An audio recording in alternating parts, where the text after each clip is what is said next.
Selamat siang. Baiklah, untuk memulai wawancara pada siang hari ini, eh, bisa dimulai dengan perkenalan diri dari Yahya sendiri dan apa yang Yahya harapkan dari jika Yahya diterima untuk bekerja di industri ini.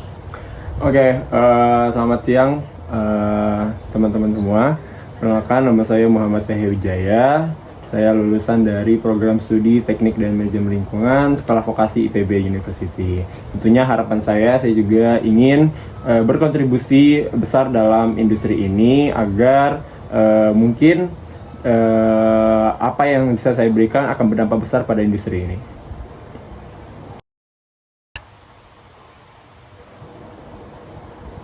Baiklah, untuk pertanyaan berikutnya, saya ingin tahu bagaimana Anda melihat diri Anda dalam 5 tahun ke depan.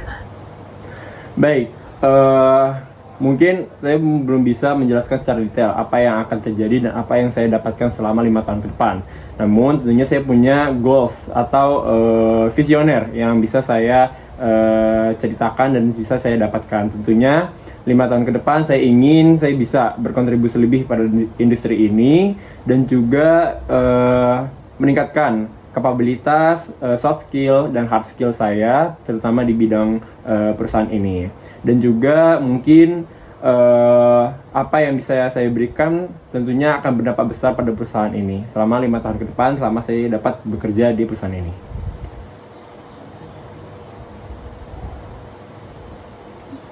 Kemudian untuk pertanyaan selanjutnya ya, tentunya bagi seorang pekerja ataupun karyawan pasti memiliki skala prioritas yang ada. Untuk itu bagaimana saudara ini dapat menentukan skala prioritas diri Anda? Oke, terima kasih atas pertanyaannya. Terkait skala prioritas, menurut saya ini penting ya untuk menjalani tugas-tugas atau beban-beban yang kita dapatkan gitu. Tentunya skala prioritas ini penting dengan cara untuk mengetahui apa yang akan didahulukan terlebih dahulu. Misal, dalam suatu pekerjaan saya diberikan beban tugas yang mungkin cukup banyak dan juga deadline yang tidak panjang gitu. Tetapi saya juga akan membuat list. Langkah pertama yang saya akan lakukan yaitu membuat list. Gunanya apa? List ini akan saya gunakan dan saya catat apa deadline yang terdekat yang dikumpulkan dalam waktu dekat ini gitu. Misal di tugas A saya mendapatkan deadline hingga hari esok, maka yang akan saya lakukan adalah menyelesaikan tugas yang deadline-nya mepet terlebih dahulu, seperti itu.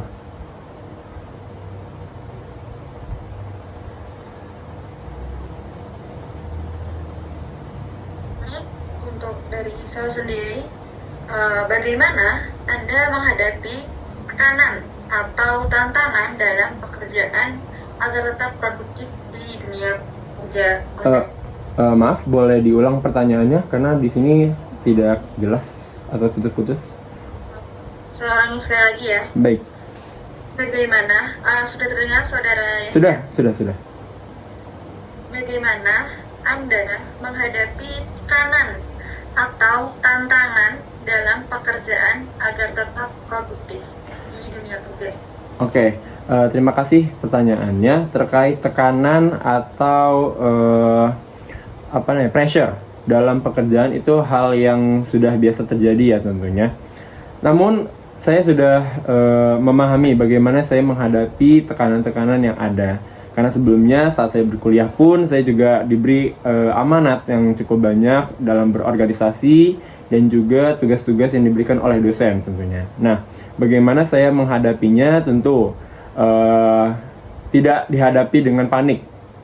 Karena dengan panik saya kira itu tidak bisa menyelesaikan masalah gitu ya. Hal sekecil ini pun penting buat saya karena jika saya panik ataupun kelabakan itu tidak akan menyelesaikan masalah dan itu hanya bisa membuat deadline atau tugas-tugas saya jadi buyar dan saya kehilangan fokus dalam menjalankan tugas ini. Tentunya seperti yang saya bilang di awal tadi, tidak panik dan juga tetap tenang. dalam menghadapi tekanan-tekanan ini. Seperti pada pertanyaan sebelumnya, saya akan membuat skala prioritas terlebih dahulu. Apa yang akan menjadi prioritas saya terlebih dahulu, apa yang sekiranya deadline-nya mepet atau bisa saya lakukan terlebih dahulu. Itu akan membuat saya lebih tenang dan juga terstruktur dalam menjalankan tugas-tugasnya. Dan juga mungkin saya bisa mengimbangi antara tugas dan juga apa yang membuat saya nyaman dalam mengerjakan tugas ini, seperti mendengarkan musik atau mungkin sambil mengemil.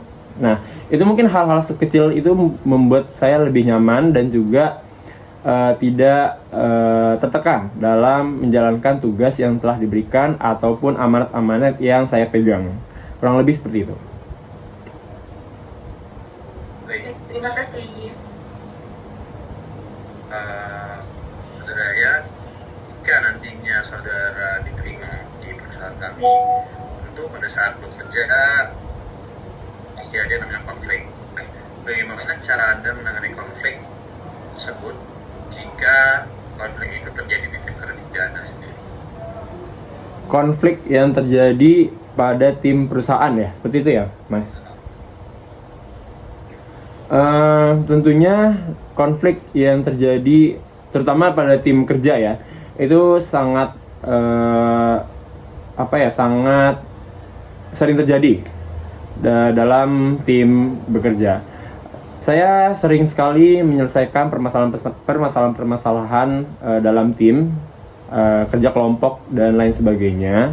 Dan tentunya cara saya menyelesaikan itu yang saya harus lakukan yaitu mendengarkan dari dua belah pihak.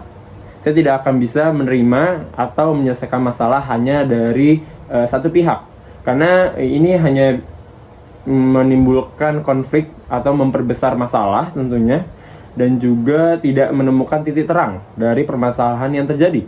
Maka itu saya harus mendengarkan dari dua belah pihak dan menemukan jalan tengah agar masalah ini dapat terselesaikan dengan baik, dan juga hubungan antara yang punya masalah ini saya harap bisa punya hubungan yang lebih baik lagi. Karena jika mereka punya masalah dalam tim kerja, saya rasa membuat pekerjaan semakin berat, semakin tidak nyaman, dan juga menghambatlah apa yang menjadi tujuan kita dalam kerja tim ini. Seperti itu, Mas. Baik, mungkin pertanyaan terakhir atau selanjutnya ya. Jadi saat bekerja pasti Anda pernah merasakan demotivasi. Nah, itu apa yang Anda lakukan agar tidak berdampak pada pekerjaan Anda sendiri? Baik, demotivasi ya, ini biasa terjadi di Gen Z atau mungkin Gen milenial. Namun saya rasa ini hal yang sangat penting untuk dibahas, karena kehilangan motivasi itu sangat amat berdampak pada pekerjaan kita tentunya, dan buat saya pribadi itu sangat mengganggu dan jadi menghambat apa yang harusnya saya bisa kerjakan gitu ya.